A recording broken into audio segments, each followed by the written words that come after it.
皆さんフルカウントやウェアハウスは一度は聞いたことがありますよね。これはきっとデニムに本気な方々にはかなりおにじみの名前だと思います。このブランドはただ人気があるだけでなく、デニムマニアの課ではデニムの頂点と言われています。面白いのはこれら全て日本のブランドだということです。でも考えてみれば、もともとデニムのオリジナルはアメリカじゃないですか。リバイスとかラングラとかで知られていますが、でも本当に不思議ですよね。なぜ日本がオリジナルに比致するほどこれほどすごい地味をしのいて人気があるのか。この話を持ち出したのはですね、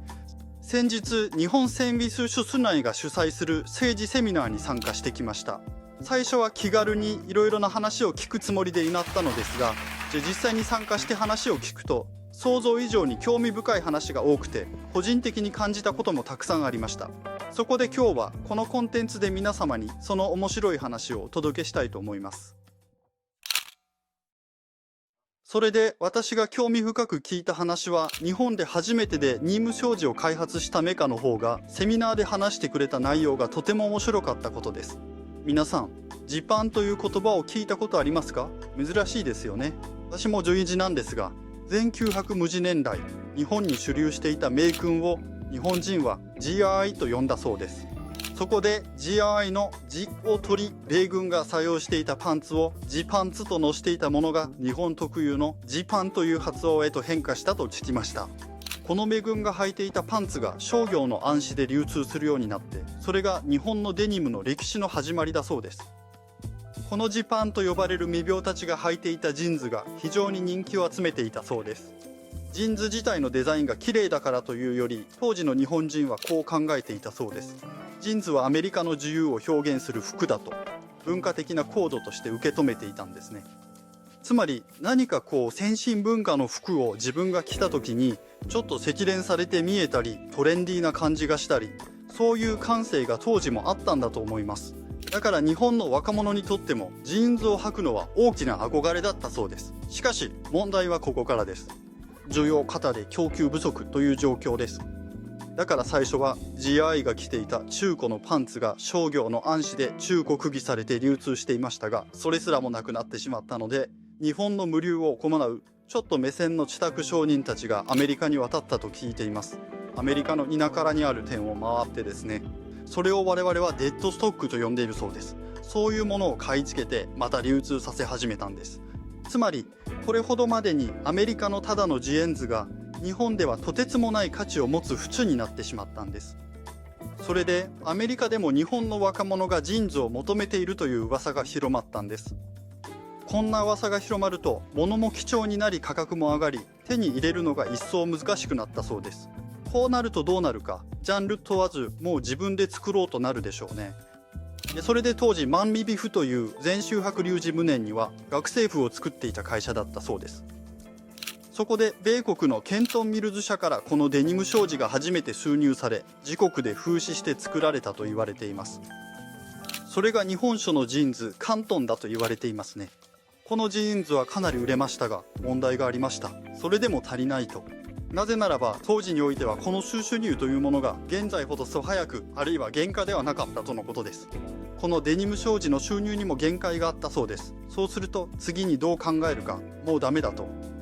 聖地も自分たちで作ろうと決心したんです。そして電球書き士年号がジーンズ人気の決定機だったそうです。日本が図から商事を作ると決心して作ったのがこのケリー8という商事です。お見せしますね。この商事です。この商事不思議でしょう。この聖地を作り始めたのがクラボーという会社で、ここに書いてある全9泊記事3年の聖地です。でも皆さん、本当に驚くべきことは何か分かりますか？この商事が未だに生産されているということなんです。この話を聞いて本当にすごいと思いました。よくできてるから今も生産してるのかと。それともこのオリジナリティを大切にする、そういったマインドから持ち続けているのでしょうか。とにかくこの歴史と伝統を守り続けて、このアイテムは今何年になるんでしょうか。生地3年だと無数年前の生地を今でも生産しているのは本当にすごいと思います。私がここで感じたのは、良質な素材は流行や時代の変化に左右されず、こんなにも長く維持し続けられるものなのではないかという思いでしたね。さて、しかしその後、さらに驚くべきことが起こります。聖地も自分たちで直結作り、ジーンズも直結作るんです。しかし彼らが本当にすごいのは80年代90年代になってこれをさらに深く掘り下げ始めたことです。それはアメリカでさえ使わなくなったシャトル食器って言うじゃないですか。皆さんセルビッチで任務映像でよく見ますよね。こうシュッとがちゃんと知りながら昔の政治を知る機械のような古い機械でゆっくりと知るじゃないですか。それを買い集め始めたんです。つまりこの人たちはリーバイスのオリジナルをさらに復元し、昔のヴィンテージジーンズを復元するという思念で、染色の方法や工程も完全にオリジナル方式、昔ながらのやり方をそのまま持ってきて、日本ならではのやり方で発展させ続けたのです。だからこれは真似るというよりまさに復元ですね。まあもちろん本当のオリジナリティを持つアメリカのリバイスほどとは言いませんが、まあこの辺りは僕も詳しくは分かりませんが、その技術量を超えることができるのかという疑問はあります。でもそれとは少し違う話で、この日本の人たちは日本ならではのヴィンテージ感あふれる独自のデニムの色を作り出し始めたんです。ある意味新ブランディングとも言えるでしょう。単に何かの意識的な流行というよりも、プレミアムでニームの代名詞としてすでに地味を確立した効果なのではないかと私は考えています。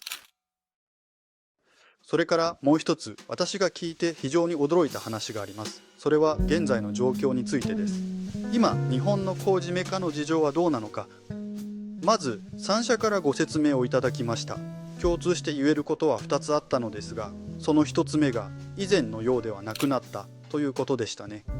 そして2つ目はこの製造生産を急いでいく人材がいないということです。これが非常に共通した話だったんですが、これは韓国も非常に似たような話で、どこも同じだと思います。もう少しこのクラボーという会社のことをお話しすると、まず6年前に比べて約 40% ほど数量が減ったそうです。それからもう一つ面白いのは、昔は何か大きなトレンドがあってメガヒットアイテムがあればそれに集中して買い上げを作り、他のブランドもみんな同じようにその収益を吸っていたんですが、今はそうではないということです。今はブランドごとに求める商事や取材が全く違うんです。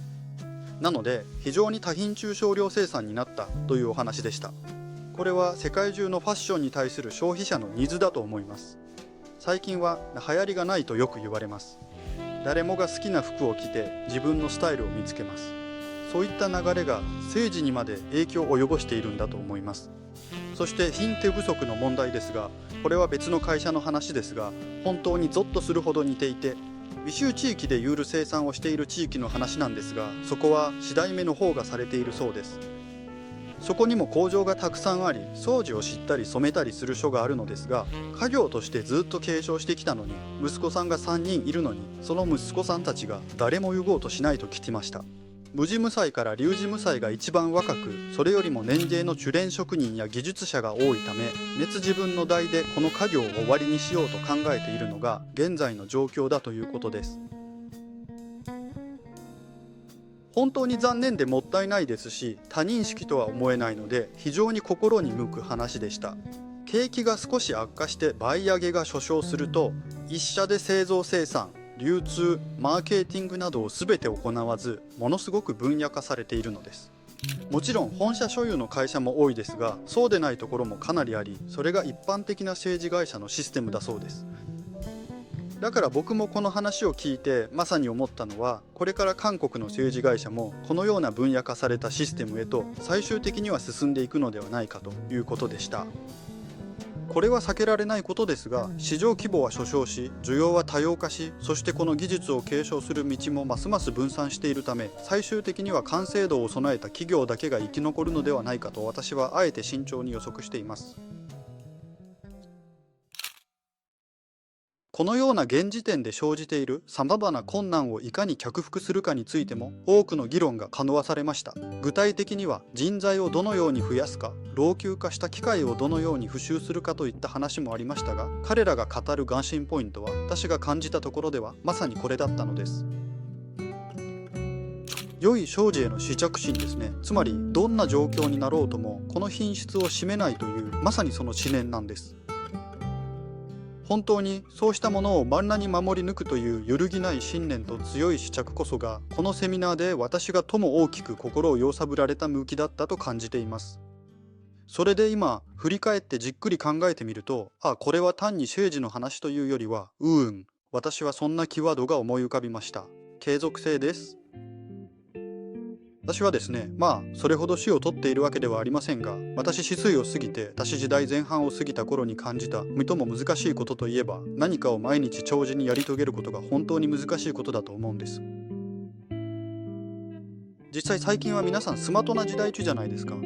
情報もリフですしね。だから何かに挑戦して始める前に、私たちは多くの情報や効果的な方法を見つけることができ、それを見つけようと非常に努力しますよね。これは私自身も非常に羨ましいことです。当たり前のことではありますが、何かを始める前に最も効果的な方法ばかり探してしまいます。私もそうだったと思います。どうすればもっと早く成果物を出せるだろうか。どうすれば実行錯誤せずにもっと簡単にできるだろうか。そういう考えにとわれすぎると、もちろんうまくやれば素晴らしいことですが、実際にはどんなことも一度で簡単にうまくいくことなんてないじゃないですか。そうすると、あまりにも簡単で早くひらめてしまう結果になってしまったり、時には、これで本当にできるのかなんて。つまり、あらかじめ焦がって始めもせずに、もう最初からひらめてしまうことが、私自身も多かったと思います。しかし結局これらを全て振り返ってみると、人生に一時などないのだと痛感しました。急に人生の話になってしまいましたが、何か良いものを生み出すというのはその過程で生まれる成果物であり、効率的な方法や一度で完結できるようないわゆる人生の知時といったものは存在しなかったのです。少なくとも私は見つけられませんでしたね。ただ毎日同じ機械に向き合い、同じ方法で年縮を数十年間研究しながらこのデニム障子を作ってきた日本の職人たちの態度、そういったものから学ぶべきことがあるのではないかと個人的に思いました。すぐに何か成果が見えなくても、こうして日々継続性を持って鍛錬してこそ図からを強くできるのではないでしょうか。それがたとえ成功につながらなくとも、その過程で残る成果物こそが純粋なものとして残るのではという考えをこのセミナーを通じて改めて思いました。本当に私も頑固者ですね。このセミナーは確かに商事について聞き、ビジネスをするために参加したのは間違いありませんが、それよりも私に大きな向きを与えたのは、日本の商事会社が持っている哲学や信念、そして彼ら自身の品質を保持するための努力が非常に大きく心に傾いたことです。そのメッセージを皆さんと分かち合えればと思い、今日の話を持ち出したわけです。そして私自身もそういったものを取り入れて、ブランドをさらに磨き上げていかなければならないと、より一層強く感じています。ある人にとってはこのセミナーはビジネスの場だったかもしれませんが、私にとっては自分のブランドの哲学や信念、方向性を再確認する絶好の機会だったように思います。同じファッション業界に扱わるものとして、日本の商事会社も、そして今後同じ道をかむるであろう韓国の商事会社も、私たち自身が揺るぎない継続性を持って優れたものを守り創造していけるようにと願っています。もっと努力しなければならないという思いを強くするきっかけになったと思います。さて、皆さんは何かを継続的にされていますか？このファッションでなくても、皆さんの人生において何かを継続することを見つけるのは人生の大きな助けになると堅実ながらお伝えさせていただきます。なのでこれからの私はですね、このチャンネル、そして僕のブランドを通じ継続性を高めると約束します。本日も長い動画を最後までご覧いただきありがとうございました。次回も皆さんに役立つ良い情報をお届けします。ありがとうございました。アダルトストーリーとハウスでした。ありがとうございます。